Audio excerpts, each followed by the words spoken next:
Hi everyone, I'm Ariana Neo and welcome to my Inspirational Female series. This week you're going to hear from some inspiring women that took the brave decision to leave their jobs and go it alone.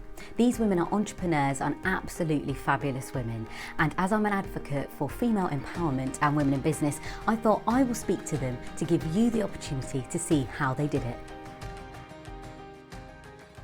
So welcome to my fourth episode of Inspirational Female series, and I'm here with Lucy Pascoe, co-founder of the Freedom Fit Club. Hello. Hi. How are you? Good, thank you. Very Good, well. good. So firstly, we must say congratulations to Lucy because she is a brand new mum. Thank you. Oh, so how is it? How's motherhood? It's interesting. No, I'm loving it. But Good. it's tough, but yeah, loving A it. lot of mums say that. They say, it's tough, but it's like the best job they've ever done. Yeah, just getting through sort of learning to sleep properly and those sorts of things. So. Oh my goodness. So are you a bit sleep deprived? Yes. Well, thank you very much for being part of this because it's great to talk to inspirational women. So let's start off at the beginning. Tell us a little bit about yourself and the Freedom Fit Club. Yeah, so I sort of co-founded the Freedom Fit Club.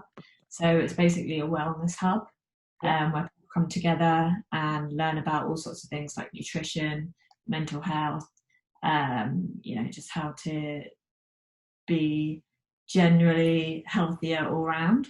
Okay. So do you have more of like a holistic approach, I guess, than just I do. exercise? So I'm really sort of into sort of the mind, body, soul connection.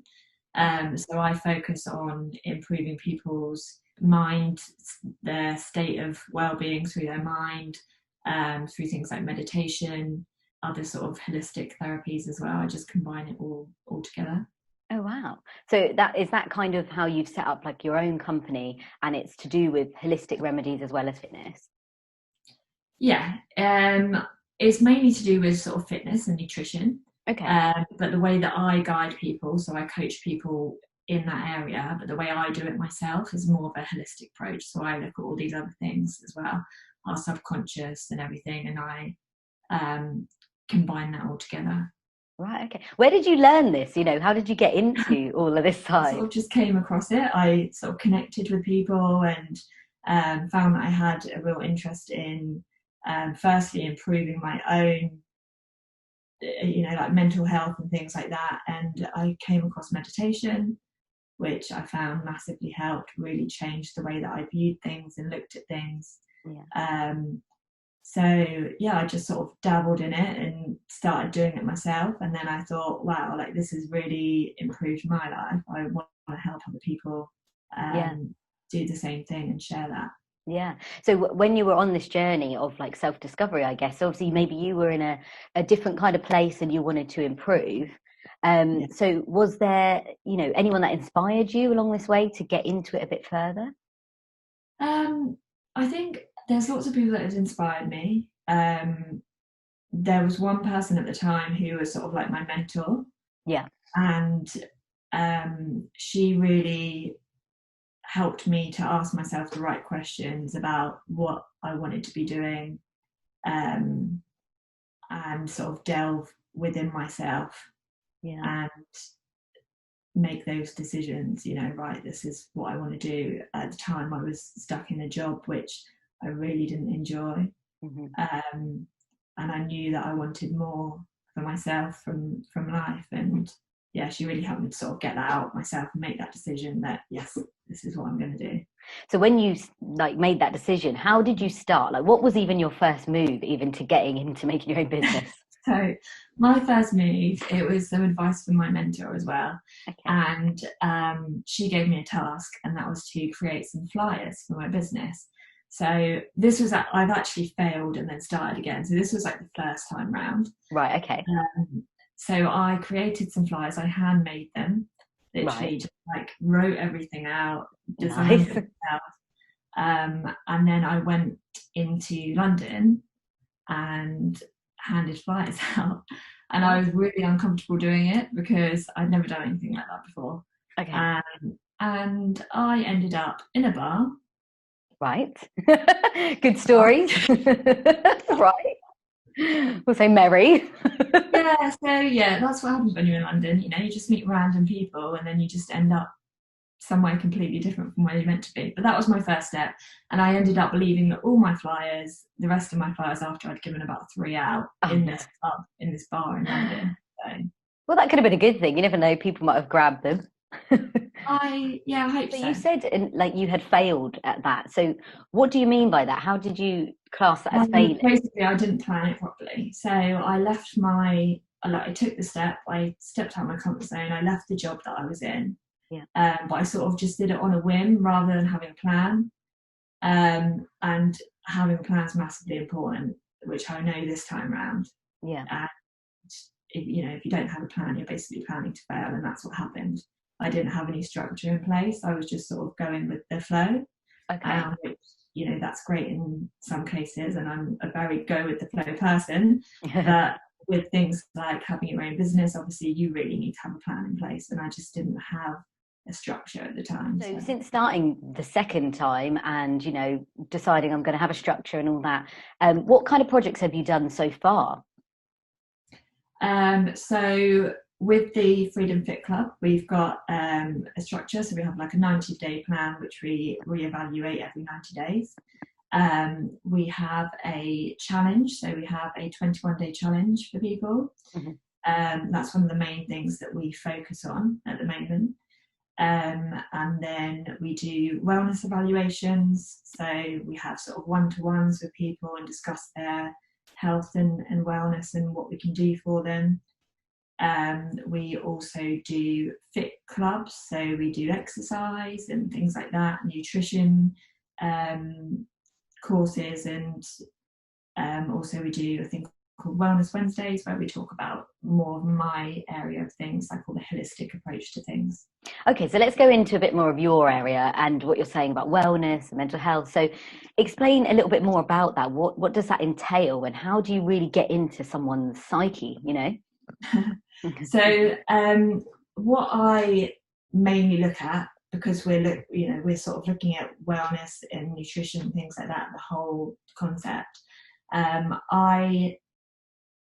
I sort of mainly get people to tap into their subconscious and look at patterns that we've created throughout our lives, especially around what we're eating and things like that, and how we can change those. So things that we tell ourselves, like our voice in our head, oh, I'll never lose weight, I'm the fat girl, or I'm funny, I'm meant to be fat, these sorts of things. So it's just about, really asking people the right questions and why they're talking to themselves the way they're talking to themselves, and how we can start to change that and create better habits. So is it all like positive thinking? That comes across as a big thing. It really is. Yeah, it really is. I mean, that's the basis of it, to be honest. Positive thinking, just changing our mindset, changing the way we talk to ourselves, changing the way we talk to other people, and just putting a positive spin on what could be negative and self-doubting things. So you touched earlier on how it helped your journey started by helping yourself. So would you say that's what drove you, and like that's what drives you now? Yeah, absolutely. Yeah, I mean, definitely the effect that it's had on me has been massive. Just in terms of everything, like every area of my life has improved since I've applied all these things to my own life.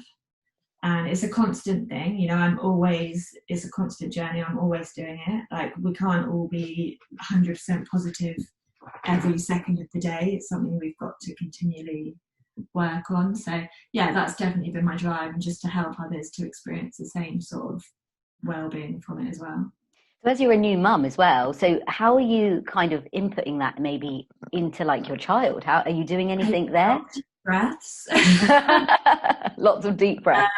I think the important thing is to I always try to take a step back. I mean, it is a bit difficult being a new mum and trying to have time to yourself personally, just for your own self-care, but also to do the work that you want to get done as well. So when you left your previous job, and you said you hated it and you wanted to go into self-employment, you wanted to take that plunge. So were you scared on that day? Can you take us through your feelings on that day? Yeah. So it happened twice. So the first time, I remember sitting at my desk. I had all these phone calls to make, and I didn't want to do them. I was like, had a bit of anxiety because I knew I wanted to leave, but I just didn't have the courage to do it, basically, just take that step. So I think I was a bit anxious at first. I gave myself a pep talk and I was like, right, I need a sign to know that this is the right thing to do. And funnily enough, I looked up and on the window was a poster saying, just do it. So plunged. That gave me a bit of courage to do it. And then when I actually did it, I felt amazing. Just felt like a weight lifted off my shoulders and ready to, had that rush of adrenaline, like this is it. And is that when you then did the flyers? Is that kind of so that's when I did the first stage of it. That's when I went and did the flyers. I took a bit of time out and had some mentoring, like I said. So would you say that having a mentor is, really important? Absolutely, yeah. I mean, if you don't have a specific mentor, just have people that inspire you. Really sort of get into the social groups and follow people who are where you want to be. I think that's absolutely key. Yeah. Just surrounding yourself with people that you want to be like, basically. Yeah. And with these people, if you're overcoming challenges at all within your business or in your personal life, do you kind of talk to these people about it? Do they help you?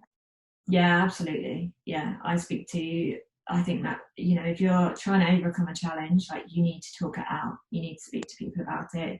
You need to speak to people that have already been through it as well. Rather than, I know it's helpful just to chat to a friend or to your mum or whoever. Yeah. But at the end of the day, you really need to speak to people who have been there and done it. Yeah. Yeah, no, that's good advice. So going on to a little bit more advice, hopefully from you, for women that are looking to start up an idea, they really want to go it alone. What advice would you give them? First thing, have a plan. Really have a plan, number one, because I didn't and failed, obviously. So have a plan. Second thing, visualize. Once you've got your plan, visualize it. That's the best thing you can do. Every single day, just visualize how you want it to be, how it feels as well. Like really tap into the feeling of what it feels like to be at that stage that you want to be at. I'm a big believer in the law of attraction, so I really think that getting into that mindset and visualizing can really help draw what you want to you and bring about the right people and opportunities and places. So definitely visualize. And the other thing I would say is just to really have belief in yourself. Just go for it. Don't second question anything, just do it, basically. Perfect. Well, they are great 3 final top tips that hopefully everyone can take away. So thank you so much, Lucy, for being part of the Inspirational Female series. It's been great to speak to you. If you want to hear more from the Inspirational series, then tune in for tomorrow's episode, which will be with Veronica Gordon, who has set up her own media company. Thank you for watching this episode of the Inspirational Female series. I really hope you're inspired and you could take away something from all of these fantastic women's top tips. Thank you to all the women involved, and thank you especially for watching.